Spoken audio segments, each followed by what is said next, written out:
Hello, everybody, and welcome to New York Theater Barn's new work series. I'm Jen Sandler, and I'm the Associate Artistic Director.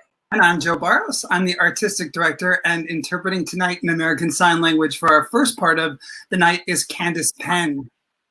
Thank you so much for being here, Candace. You bet. Hey, Jen. Hi. So I'm looking outside my window right now. It's 7 o'clock, and like every day, everyone's cheering for their essential workers. I mean, I think that's one of my favorite parts right now of being a New Yorker. I don't know about you. Yeah, it's totally one of my favorite parts as well. And we're so grateful for everybody on the front lines who are risking their lives so we can all get back to ours. Absolutely. So tonight is our 5th installment of our virtual new work series. It sure is, and Jen and I are having a lot of fun with it. We have excerpts from 2 new musicals to share with you tonight. They are Sam's Room and Small Town Story, 2 shows that are very near and dear to New York Theater Barn. Absolutely. They're a very, very big part of our history. They sure are, and we're so excited to be sharing these incredible stories with you tonight. I'm still feeling the energy and excitement of last week's New Work series. I'm the director of one of those shows, which is called Frankie. Yes, we had a fantastic presentation of Frankie, and that was performed by Autumn Hurlburt and the show's 16-year-old book writer Elise Mara. And the show was inspired by true events. Frankie tells the story of a teen lesbian coming of age, and the show will have a concept album released next month by Broadway Records. Awesome, and let's take a look at a clip from last week's presentation of Frankie. Is truly giving a voice to this next generation of writers. Well, it sounds like it's a powerful story about women, written by women. So what could be better in a time like this? Autumn Hurlburt from Legally Blonde and Something Rotten, and she's here to sing the song "You're Home" from Frankie the Musical. You don't hurt me, but a tear rolls down my cheek because you're home.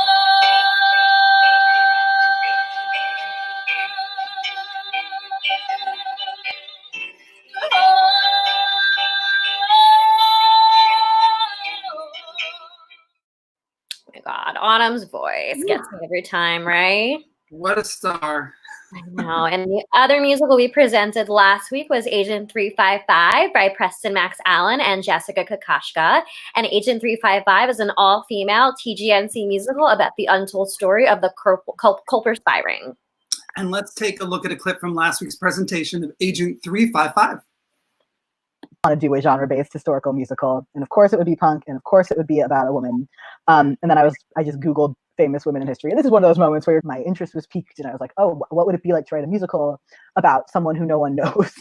And it seemed like a really interesting opportunity to really take a deep dive into history. Something that really can actively explore history as much as tell stories from it. 'Cause I don't wanna hold on to it.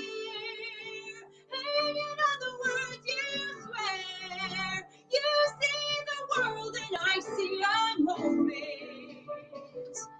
And I won't stand here like a child. Heartbeats running wild. When I could change the world in a moment.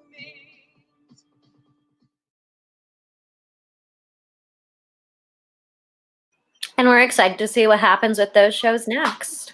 Totally. And we're going to continue to present virtual installments of our programming for as long as we need to, because we love musical theater, and as long as we can still tell stories, we might as well tell them. We have 2 new musicals to share with you next week, streaming live on Wednesday, May 6th at 7 p.m. Eastern Time, right here on our YouTube channel and on Facebook. The new musicals are Jeanette and Miss Step. Yes, a pop musical based on the true story of America's first Congresswoman. Jeanette electrifies the life and history of suffrage activist, social worker, and Montanan Jeanette Rankin. Elected to Congress in 1916, 3 years before women are granted the right to vote in 1920, Jeanette finds herself to be the only female voice within the halls of power to vote on women's suffrage. Written by America's most produced playwright, Lauren Gunderson, and Hamilton star Ari Afsar, Jeanette heralds one person's radical voice in America's ongoing journey towards equal rights for all. The story sounds so amazing because I've never heard of Jeanette Rankin. So, wow, I'm excited about this. I also have never heard of her, so I think it's really cool, and it's a fantastic show. And the coolest thing is the entire creative team, down to the producers, are all women. Wow, again, amazing. The second musical next week is Miss Step. Miss Step is a heartfelt 80s dance musical comedy featuring a transgender, non-binary cast, live aerobics, stunts, competition, and exercise. This diverse and exhilarating show is a classic underdog story that portrays transgender, non-binary characters as both ordinary and extraordinary people, defying all odds to sing, dance, compete, and dazzle audiences. Miss Step is for anyone with a dream who loves the 80s and who has ever found family in the most unexpected places. The show is created by the award-winning queer Asian American musical theater writing team of Kit Yan and Melissa Lee. And this is another amazing show from a writing team that is really, really moving and shaking right now. And I loved Kit and Melissa's new musical Interstate, which I saw this fall in the NAMP Festival. Yeah, it's also another powerful new piece with an untold story, and they just had a production go up at Mixed Blood Theater in Minneapolis, and that show, unfortunately, had to close a week early due to COVID. Which is unfortunate, but I'm certain that there will be a bright future for both Kit and Melissa and their stories. Absolutely. And here at New York Theater Barn, we make a lot happen with very little. We are proud to keep original live theater alive during this unprecedented time. Here to tell us a little bit more about the company is our founding board president emeritus, Sheila Ray. Hi, my name is Sheila Ray, and I'm the founding president emeritus of New York Theater Barn. Joe and I founded this company 11 years ago because when Joe graduated college, he came to me and said he thought that there was a need for a company that would develop and incubate new musicals. And I knew he was right. As a writer myself, I know how difficult it really is to get new work seen. And so we provide a platform for writers to be seen and heard, sometimes for the very first time. And we're so proud of the work that we do. The two shows, in fact, that you're seeing tonight are two of my favorites that we've developed over the years, Sam's Room and Small Town Story, which was a commission of ours. We're proud of the work we do here at New York Theater Barn, but it doesn't come easily. And so we need your help. So please go to the donate button on the NewYorkTheaterBarn.org website and give generously today. We really appreciate your help, and boy, do we need it in these times. Thank you, and thank you for being with us tonight. I hope you enjoy this show.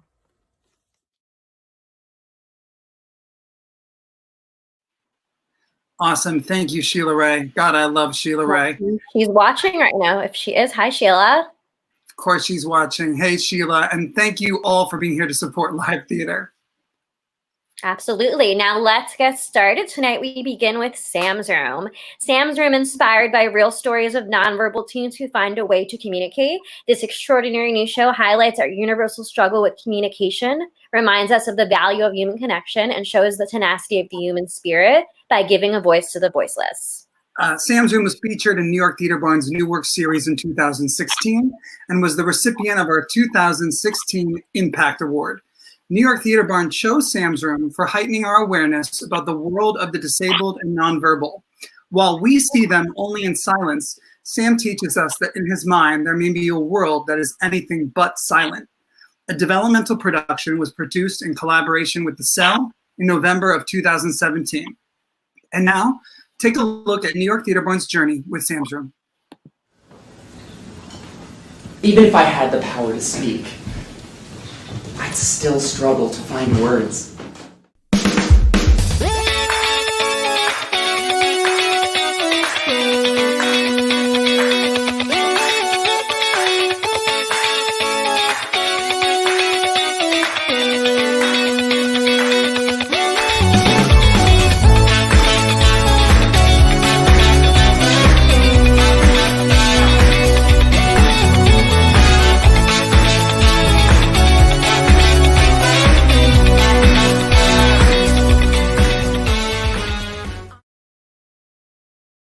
And now joining us are the writers of Sam's Room, Dale Sampson, Trey Coates-Mitchell, Caitlin Marie Bell, and Marc Campbell. Let's add them to the stream. Hi, everyone. Hi. Hi. Thank you all so much for joining us. Tell us where you are in the world. I'm in Virginia right now with my parents. Nice. Just in my apartment in good old Astoria, Queens. And Marc and I are in Gainesville, Georgia. Fantastic. Trey, tell us what inspired you and your team to write Sam's Room. Well, first of all, thank you so much for letting us do this. Thank you, Jen. Thank you, Joe. And thank you, Candace, for being here. New York Theater Barn has been such a big part of our developmental process. And the work we've done there, we have learned so much and grown so much. And we thank you so much for that support. We really do. Sam's Room is about communication. What does communication mean? Even what we're doing right now, communicating through these devices, is this communication? I'm trying to use my voice right now to communicate, but even that word, voice, what does that word mean? Is voice a sound? Or does voice live in here and here and here? Sam's Room explores that idea. Our journey centers around Sam, a rad kid at the end of the 20th century, right on the edge of the new millennium. It's his senior year of high school. He has so many interests, one huge one being music, all types of music. But other than that, communication is a little more complicated. There's a secret though. When you step inside Sam's room, the possibilities are endless. The concept of limitations becomes just that, a concept. There are no limitations, just possibilities. And Sam takes the audience on an imaginative journey through his senior year of high school and on a journey to express that inner voice to the people in his life. One of the big ways he does that, like I said, is through music. And one of those expressions comes out as Sammy Star. Have you ever been in your shower or in your bathroom and you're singing with a hairbrush, you know? Oh, yeah, this morning And your real self is almost leaping out of your body, you know? Well, Sam has a version of this too. It's Sammy Star, global music icon. And inside his bedroom, he can blow the walls away and it can become a full stadium. Or inside his school classroom, he can blow the halls away and it can become a sold-out arena. The real heart of the music, though, is in the brilliance of our composers and lyricists who wrote this, the way they have creatively put the music in the show and how it parallels Sam's feelings. It's such a creative way, and I'm going to let them speak more on that. No one can ever top Trey. That was awesome. Thank you, Trey.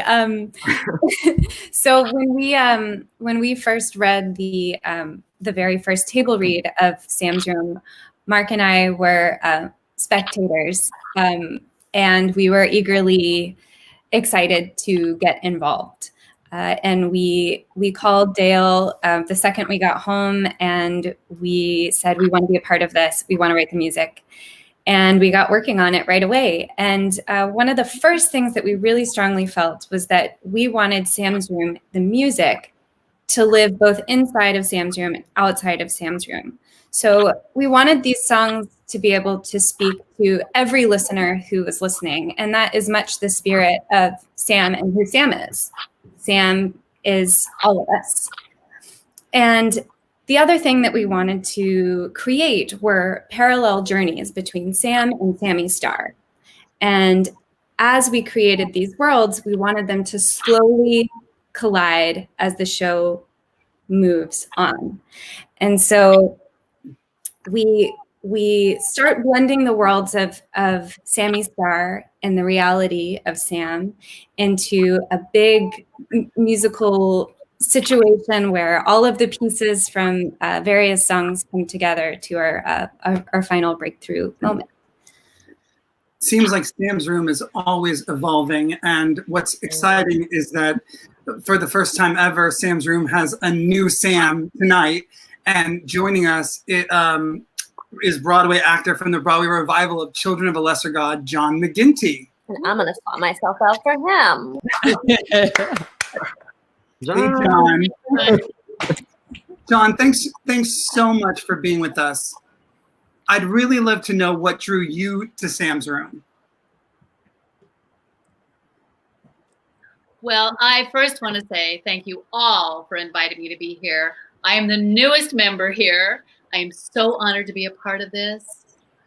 When I got the script and read it through, it just had such a big impact on me.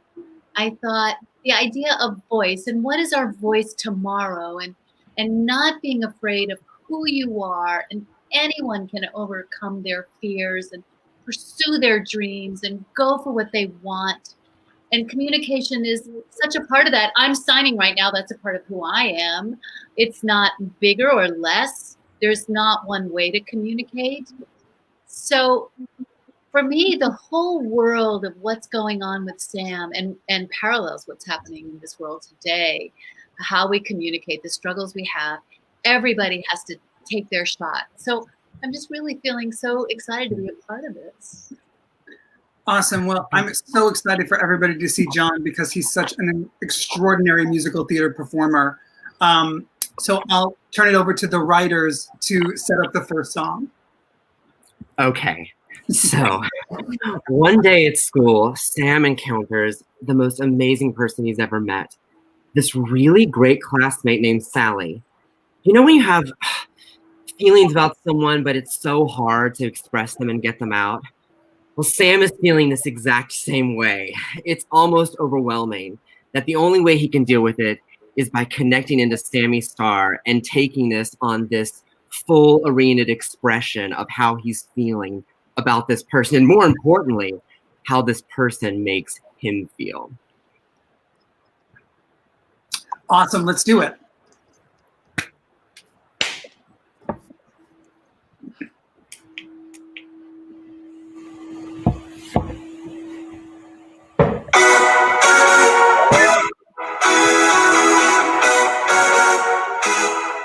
You're so cool, the way you talk to me.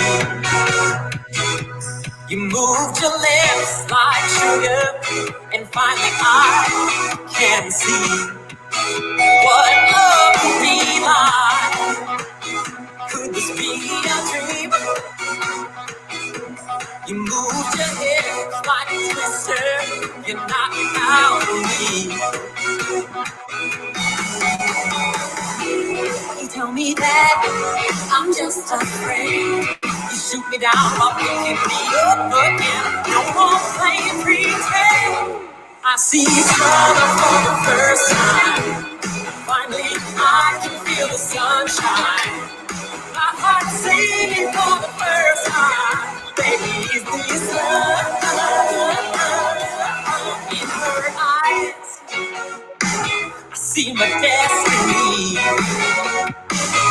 I've been walking around with a sickness, and she's got a remedy. Did you tell me that I'm just afraid? You shoot me down, you pick me up again. No more playing pretend. I see color for the first time. Yes. I can feel the sunshine. My heart singing for the first time. Baby, is this love? I see color for the first time. Finally, I can feel the sunshine. My heart singing for the first time. Baby, is this love?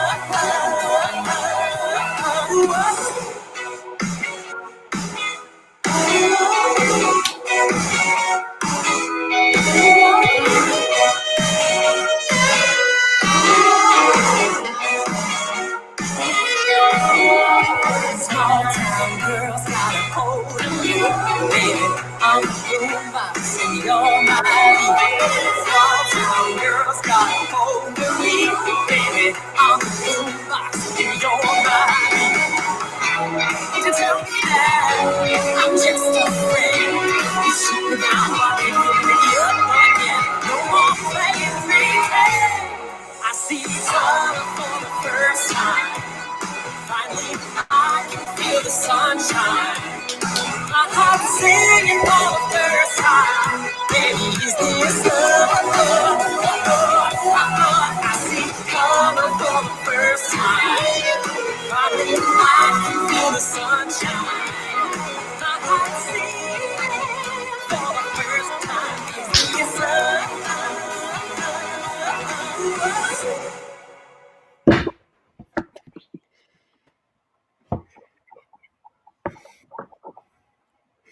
mean? Dale and Trey, after watching that, what do you think? That was amazing. Amazing. Wow. Amazing. I mean, Trey and I have spent a lot of time with this material using this original way of storytelling that is very physical.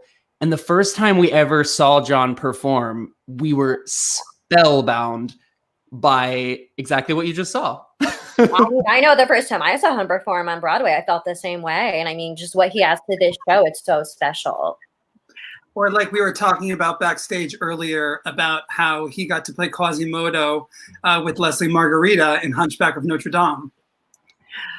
I just want to thank you for your storytelling, John. I really, really want to thank you. There's there's a quality of Sam and Sammy Starr that's so alive in that performance, and that's the spirit of Sam's Room right there. Guys, these comments, everyone's loving this. I'm so glad. Yeah, we saw our friends from New York Rep write something. We saw Sierra Iverson from NAMT, where the show was featured in the 2017 National Alliance Festival for New Musicals. I saw of our board. I saw Adina. I saw Matt Wolf. Hi, guys. Hi, everybody on our board, our incredible board. And I'm so excited to hear the second song. So will you please tell us about that? Well, as Caitlin and Marc were expressing, as the show goes along, the distance between Sam and Sammy Starr gets closer and closer and closer.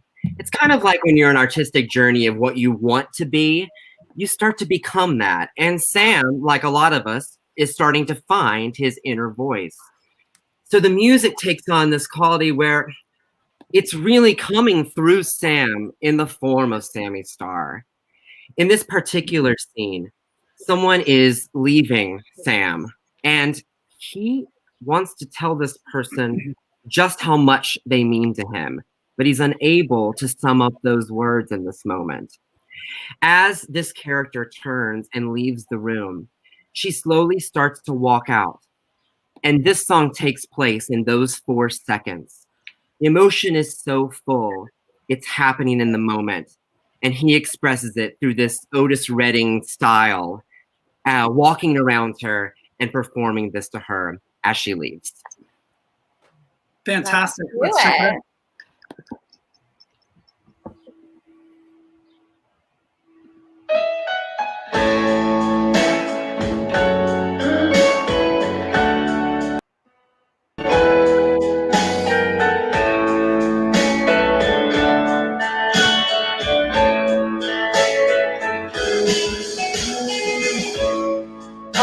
Girl, slow down. Have you got time for one last round? It's a shame. Ooh, it's a shame. It's a shame. Crying shame. Mm-hmm. You'll walk the world to try and find someone who will love you with a heart like mine. It's a shame. Oh, it's a shame. It's a shame. Crying shame. Oh, yes, it is. Honey, no, I'm on my knees. You call me your scarecrow. You're my technicolor dream. I'd rather have one way than no way at all. Yeah, one thing's for sure, that's nothing's for sure. Once again, I'm left wanting more. Oh, girl, hey, slow down. I know that you are leaving. Turn around, it's a shame. Oh, it's a shame. It's a shame. I'd worship at your feet, girl, just as long as you didn't leave me, girl. Please say, oh, it's a shame. Ooh. Crying shame.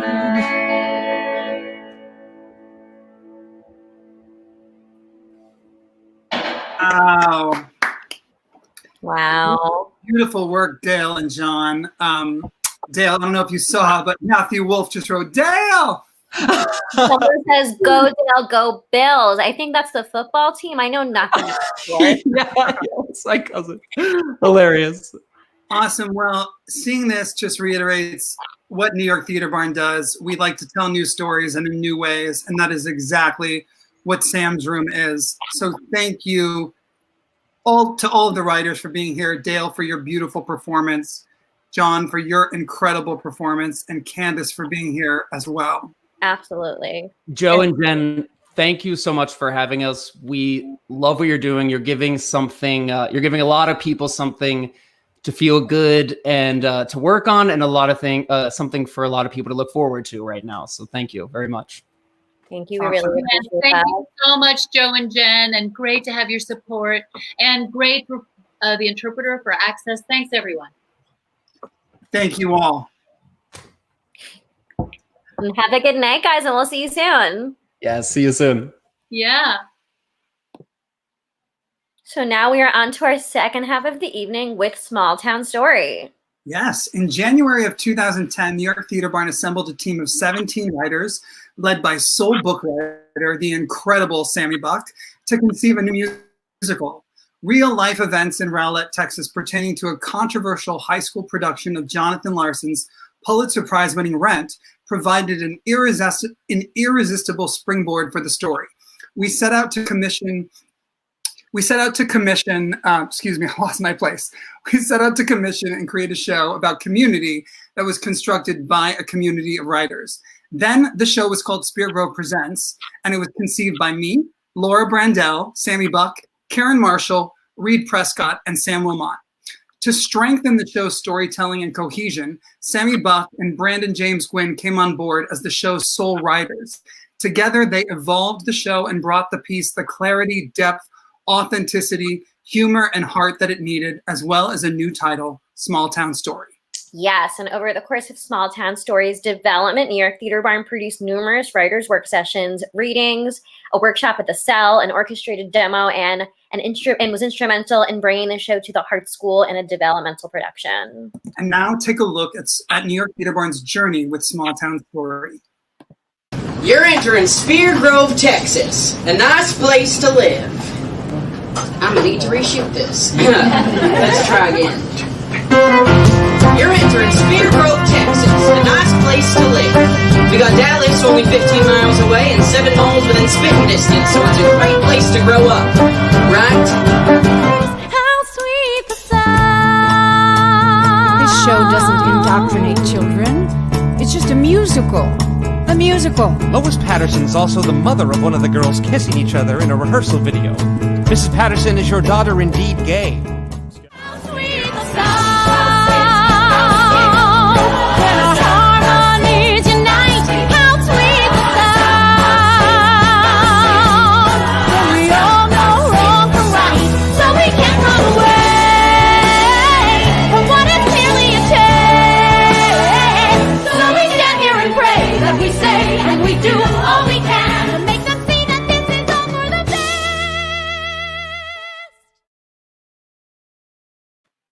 Hailed as a work of explosive power, Small Town Story is about two families in North Texas who struggle with a community battle ignited by a controversial high school musical. And now joining us are the writers of Small Town Story, Sammy Buck and Brandon James Gwinn. Hey there. Hey. Oh, that's great. Thanks for joining us. Well, thanks for having us. Thanks for having the show.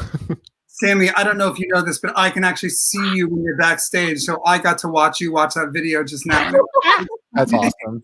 What did I do? I didn't even know you could see me. I don't know. You were excited, but you were very Brandon about it. It's a little different. Sammy, why don't you tell us a little bit more about Small Town Story? Sure. Well, when we were conceiving it many, many years ago, and it was based originally on what had happened in Rowlett, I kept on reading more and more accounts of this same thing happening, whether it was Rent or Spring Awakening, all these shows that would basically come into a community and just shake things up. And one of the common things that kind of kept on, coming up for me reading like all the accounts and the news and all that kind of stuff was the concept of bridges, like the concept of how do we fill the gap between people against it, people for it. And our show, what we really wanted to focus on in writing small town story is the bridging the gap between parents and their kids, the left, the right, and what it means when all these people are saying, oh, we can't do Rent or Spring Awakening or whatever because it's going to change our kids, it's going to be this. And we wanted to really examine the empathy it takes to ask why do you feel that way, and for our characters to really not be all right and not be all wrong. And we constructed a show that really delved into that. Sammy, you have a lot of fans on this. So many people are saying. Oh, really? Oh my God. Well, thank you all for watching. Oh my gosh. Wow. Brandon, you're going to tell us more about the score. So tell us more about the music. It's funny. Joe actually directed. This is kind of backstory a little bit, but Joe actually directed the first musical I ever wrote, which was called Underwear, a Space Musical, which was in the Fringe Festival a number of years ago, over a decade ago. And I still have my dog tags. Yes, but Joe called me and was like, we're doing this thing where we're writing this show with a community. Do you have time to come and work on it? And my answer should have been no, because I was writing my thesis at the time. I was getting a master's degree, but it turns out my thesis happened and it was lovely. But this is the show that's actually, I've had a lot of work to do on over the past decade or so. But I remember at one point, as Joe described, there was a lot of writers on this early on. And I remember sitting with the writers after one of our readings, and the music director, who's a friend of mine as well, Lily Wask, was in the room. She had music directed that step, and she was kind of like talking about like what was in the score at that point. And this is before I had my hands on it exclusively. And she was just like, there's just not a lot for high school students in Texas. It just doesn't really, there's not a whole lot of like a country vibe on this score. And like, I grew up in Murfreesboro, Tennessee, 25 minutes south of Nashville, and I've been writing country pop music since I was 12 years old. And it hadn't even dawned on me that there was this access to this country pop, sound that you could throw into the musical theater sound and really find, a home in that idiom for these characters. And so my way in, and I think that part of the reason why I ended up having so much inspiration to finish the score was because I thought about what did kids this age at that period in the early 2000s in Texas, what are they listening to? Aaron Lee Peck. Hi, Aaron Lee Peck. Hey, Aaron Lee Peck. We just heard. So like that was my way in. It was a little bit Jody Messina. It was a little bit Taylor Swift. It was a lot of musical theater as I know it and like it. But it was just really fun to play in that pool because it was one that I felt really comfortable in when we were creating the material. Sammy just said that was we had just heard Aaron Lee Peck sing "How Sweet the Sound" from the show, and we saw a bunch of other actors from the Hart School and other New York actors, Noah Galvin, Alexa Green. Anyway, we have a little surprise tonight. At this time, I'd like to introduce two special guests, Brandon Tijerina and Jessica Spillane.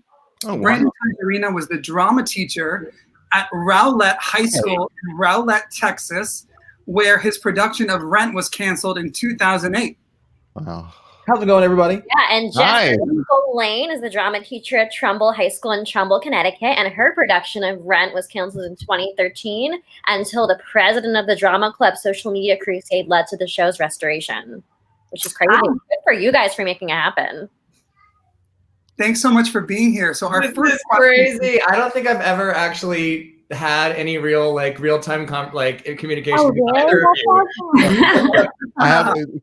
I haven't with Brand. I have with Jessica, but this is super cool. We've emailed and stuff, but I don't think this is the first time we've ever in real time communicated. Yeah, some of Jessica's students got to see our reading of Small Town Story at Playwrights Horizons in 2014, and also some of them also saw the Hart School production, and we also got to meet Larissa Marc, who is your stage manager, and was also the president of the drama club. We have a few questions for you. Our first question is, why did you choose Rent to be the High School Musical? Let's have Brandon start. Hi again. Thank you guys for being here. I don't think we said that yet. First and foremost, I picked it because I literally had the perfect cast. I don't know if I've ever shown you a photo, Joe, of my cast, but I had my Collins, I had my Angel, I had everyone, and that was the main reason I chose it, and presented it with an alternative of Sweeney Todd because that's safer, to my principal, and I said, pick. And she was very quick to say, you're doing Rent, because she unfortunately had a son who died of a drug overdose years before, and so she very much felt that story, and she wanted that story to be told. So yeah, so at the very beginning, it was like everything just fell into place. Great. And Jessica? And my story kind of couldn't be more opposite. I ended up with the perfect cast, but I had no idea that I had the perfect cast. When we announced that we were doing it, people said, well, you must know who your angel is. I didn't even know my angel at the time. He was a new student. When we picked the show, he wasn't even a student at our high school. So it ended up being largely a cast of sophomores. So very young. We joke that it was the Rent preschool edition, but they turned out to be perfect. And the other part of it is that we transitioned from one principal to another. So one principal signed off on it, and then the new principal came in, and rather than saying you're doing it, the question was sort of, you're doing what? And it kind of tumbled away from there. And when did you both know that there was a problem, and how did that escalate? Jess, I'll let you go. Continue. Sure. Thank you. It kind of brewed between the principal and myself and our producer for a couple of weeks that there were some questions, and does everybody know that you're doing this, and is everybody going to be okay with it? As I said, he was new to the community, so he had some questions, and then it all sort of broke at an emergency meeting that we had to have for the drama club on the day that auditions were supposed to start. And at that meeting, I knew that this was going to happen, but he made the announcement that the production was not going to go on, and it was canceled. What about you, Brandon? We were green-lighted all the way through. We were required to have a mandatory meeting for parents of any student that wanted to be involved, so their parents knew what they were getting into and whatnot. Everything up the ladder was great. We were a month and a half into our rehearsal process, and then December 8th, the first preacher came to the school and asked to read the script, and we let them. He came back the next day with another one who read the script, and then the next thing we knew, we were on the evening news, and we were the lead story for a good month of just the controversy that we were causing and whatnot. And we fought it. My principal stuck to her guns and said, "You're not canceling this. We are not canceling this. This is going to happen." And protests started, and things were getting a little bit out of hand. A lot of the students created I support school Rent buttons and started wearing them out in public. Some of the people that were protesting us started spitting on my students in public. And that's when I decided to cancel the show, because as an artist, I can take whatever they dish at me, but I was not going to let my students go through that. So yeah. Wow. And last, I know we're running out of time, but how has the community changed since the event happening? I know, Joe, you wanted to say something as well. Well, all I just wanted to say to add on to that is that when I first reached out to Brandon Tijerina in 2010, there was still some fear within him, and he actually didn't reach back out to me right away, and he actually shared that with me. So anyway, back to the question Jen just asked: how has your community changed since this event? The community hasn't changed a lot, but it still works. When we're doing it, the entire student body from every facet in every group was in support of the show. It was the older generation that had the issue with it, and I think that still kind of holds true. But everybody involved was completely changed. Parents found out that their sons and daughters had different beliefs than they did, and it like you were saying, Sammy, it actually really bridged the gap between them because they actually got to know more about themselves than they knew. Yeah. And you, Jessica? For me, I mean, I'd like to. It's definitely accurate to say that I think our school community is more open and affirming, and I don't want to say that it's perfect, and I don't want to take credit for that either. But at the time when the question came up, well, how is this going to be received, and what will the community think? I felt like I needed to say to the principal at the time, there are openly gay students in our school, and there were at the time, but the difference between that now and then, that students are so much more open to expressing themselves, to accepting other people, taking their girlfriend or their boyfriend to the prom, or holding hands in the hallway, talking about their sexuality. We have a very active chapter of GSA in the building now. They're tied to True Colors at the University of Connecticut. So I really think that the school community has become much more open and affirming. That's great. Well, thank you both so much for that. I know that high school theater and community theater is probably the most important theater that there is in the world because it excites people and it sort of begins the journey for young minds. No, I wouldn't be who I was today if I didn't have both of those. So I agree with that. Absolutely. Absolutely. I think it's been interesting in all iterations of our show, watching people come together as a community and kind of reconnecting to why we wanted to do this in the first place in high school, because of our drama teachers, and because, on some level, when you're a teenager, and a lot of teenagers might have some issues with their parents, and your home is drama, and your kind of in loco parentis is drama, and the teachers like like the two of y'all, and it's really just a powerful feeling. Awesome. Well, I can't wait to show the material from Small Town Story tonight. So I just want to thank Brandon Tijerina and Jessica Spaulding. Thank you so much. So I'm glad Brandon and Gwinn got to finally meet you. And seeing you again. I know. It's wow. great. Thanks. That's awesome. We've been writing this show for a decade now, and so many of its actual plot points, and I think we all know this, are based on things that actually happened in Brandon Tijerina's life. Absolutely. And it goes back to this thing where it's like, what can be a musical? And I really do believe any story worth telling can really be a musical if that's the way you want to tell it. And like, we took what really happened to these students. What's always made this musical, I've always said, I really hope this musical is successful for a number of reasons. But one of them is that I hope that there's someday, high school productions of it. And I hope that someone pickets a high school production of a musical. Yes. About people picketing a high school production of a musical. Oh, it's going to happen. I mean, the prom wasn't about that, but I mean, shows like the prom are happening now at real life events. It's there was a lot of dust kicked up about Legally Blonde for a while. Yeah. No, so you mean the Olivier award winning? It's just we may make art for a reason, not so that it won't kick up dust. Right. So, but I'm so nice to see them. It's been a minute, so nice to see Brandon and Jessica. So we have 2 songs tonight. We're going to move forward with that. And our first song, you're going to be singing, Brandon. You lucky people. That'd be great. So the songs that we chose, in addition just to being, because they're solos that you can do on a platform like this, but both songs are moments in our 2 different main characters' lives that are about dealing with a profound change that never would have happened if the drama teacher hadn't chose Rent as the musical. And the first one, which Brandon's singing, Brandon's going to play our main character, Scott.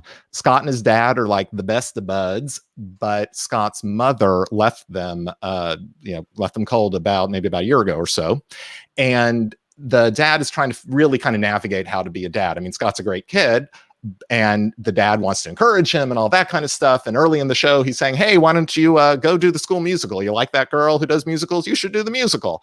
And then the drama teacher announces Rent, and the father has a lot of fears because of what he hears the show is about, and doesn't want Scott to audition, but Scott does anyway. He gets cast, and in this song, he is working out in his head what he's going to tell his father. Let's see what it is.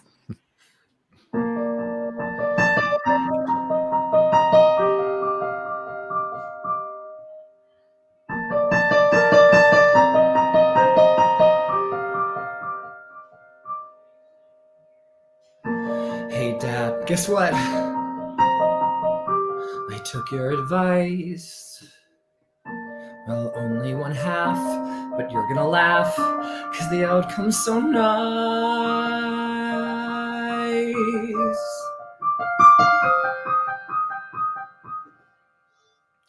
I had to be brave, my goal was in sight. He'll see me in a different light. I know you said no, I know I agreed. And you're gonna say, why'd you disobey? But hey, I'm the lead. He's gotta be proud. We're not gonna fight. He'll see me in a different light. See how we can't be like the way we were. See how I'm trying to move on. See every day we're living without her, and it's okay. See, she's gone.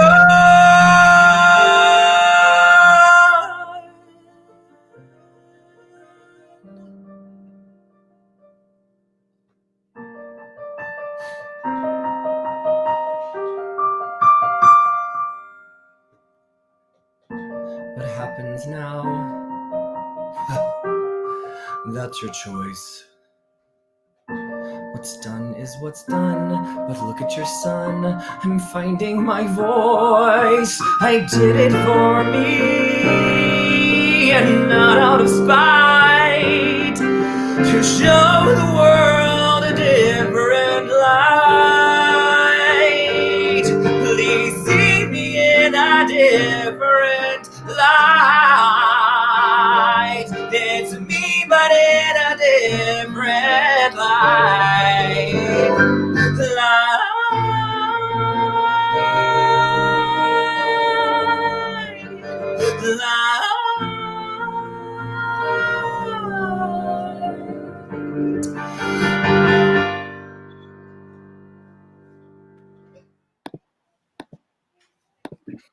Wow. Awesome. Thanks, guys. I hope everybody at home is clapping. And I think we should just say it. You can see my ring light. I'll say it. We'll look. You were blocking Everyone's it. thinking it. I wish your ring light was cool like mine. I have one too. I don't have a ring light because I'm not an actor, but love your ring light. I have like a very complicated system of lighting surrounding. Hey, you look great. I like the shirt too, Sammy. I didn't get to tell you. Oh, thank you. It's my red, white, and blue shirt, and Love it. Actually it segues into the next song. Perfect. Take it away. And we have a special guest for our next song. Yes, we do. Alana Gabrielle starred in Small Town Story. Hello, Alana. Hi. Hi. 2 years ago, there was a world premiere production produced by American Theater Group at the South Orange Performing Arts Center in South Orange, New Jersey. And Alana played our other main character, Alex. Alex and her parents have moved to Spear Grove, Texas from Park Slope, Brooklyn. So they have moved from New York to the Lone Star State. They, a little bit of culture shock. In the show, later in Act 2, Alex has been publicly outed. And in this song, she reacts to it. Let's see that. Yeah. I didn't mean for that to happen, to come out then and there. In Texas, not just anywhere. I can't believe I did it. Oh God, I must be nuts. I live here, not New York. I live here. And going against the grain is a death by 1,000 cuts. But I'm alive.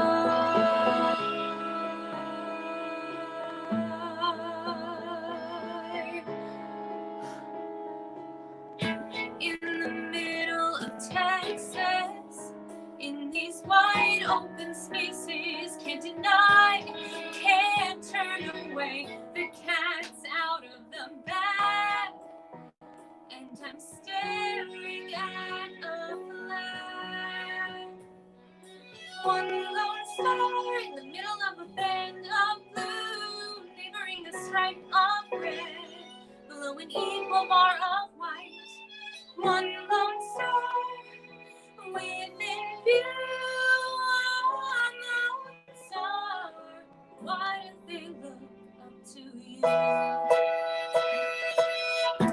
Were you born in a battle? Did you rise from the ashes? Were you scared the first time you flew? The moment you were unfurled? How did you face the world?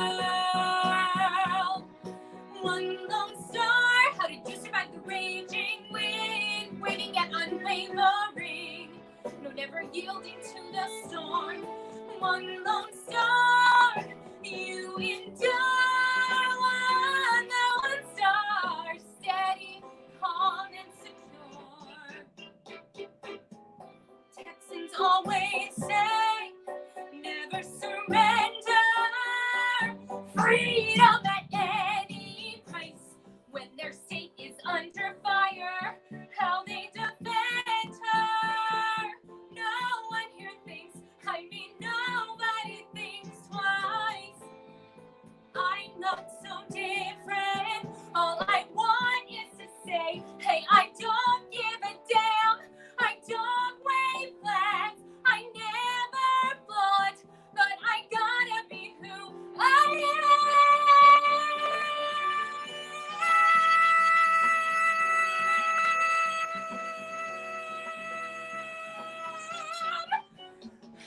One lone star, I'm here to stay. Send all your Texan way, and I won't apologize. Never hiding a disguise.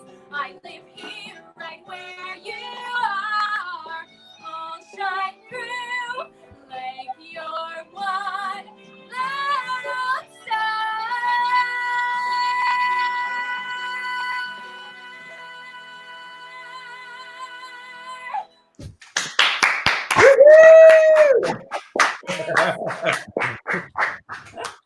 Awesome. Thank Lovely. you, Alana. Thank- That was thank amazing. you. Thank you. Love Small Town Story. You better belt your bedroom. Awesome. Well, thank you to the team of Small Town Stories, Sammy Buck, Brandon Thank you. James, and Alana Thank you. Gabrielle. Thank you. Thanks, guys. Have a good night. Thank you. And thank you to Brandon Tajarina and Yeah. Jessica Spillane as well. Absolutely. That's so great. Absolutely. Good night. Oh. Right. So we have one more surprise tonight. Yep. In our presentation, we have a special guest. Yes, joining us now from Van Buren, Arkansas, Chad Burris from Broadway's Mean Girls. Hi, what's going on? Thanks so much for being here.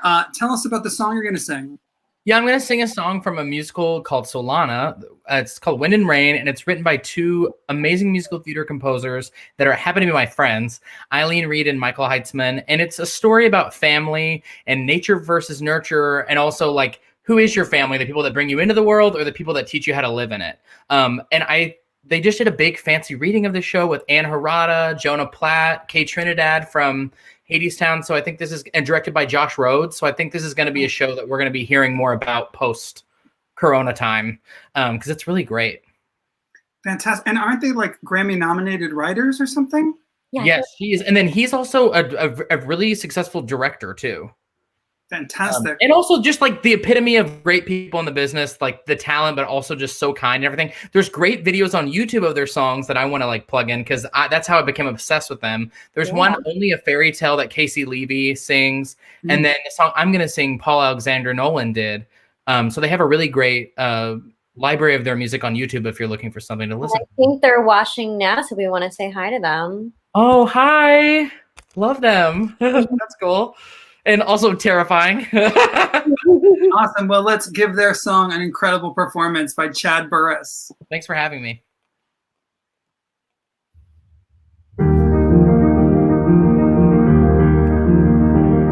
Wind and rain, your angry skies remind me of my past.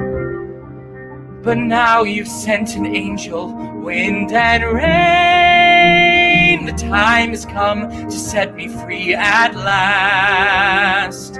She'll wash away the pain. She'll wash away the wind and rain. No matter where I've been, I don't belong. No matter where I've lived, it wasn't home. But then I saw her face, and all I know is anywhere she is, I have to go. Wind and rain, you followed me around for way too long. But now it's time to leave me, wind and rain. No matter how you try, I'm holding strong. She'll wash away the pain, the angel from the wind and rain. 'Cause now the clouds have gone, the sun is in the sky. It's time for me to say goodbye to my wind and rain. Your light outshines the darkness up above, and I feel the cold desert me, wind and rain. Now I might finally have a chance at love. I don't know how to explain, but with her there is no wind and rain.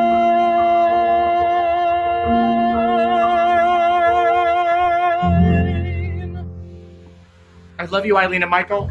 Oh, that's such a beautiful song. Love it. I'm so glad the writers could see you do this. Thank you so much, Chad. It was beautiful. Wow. And I know, Chad, you just joined Mean Girls before this happened, so once Broadway's back, I'm gonna have to go back and see the show again. Yes, please. We did 3 shows, so people need to come see us again. Yeah. Awesome. We can't wait to see you in the show, Chad. Thank you so much. Good night. Good night. So that is our show tonight. Next week, like we said, join us for excerpts from the new musicals, Jeanette and Misstep, next Wednesday, May 6, 7 p.m., right here on our YouTube channel and Facebook page. And thank you for tuning in tonight, and thank you for supporting live theater. Yes, good night, everyone.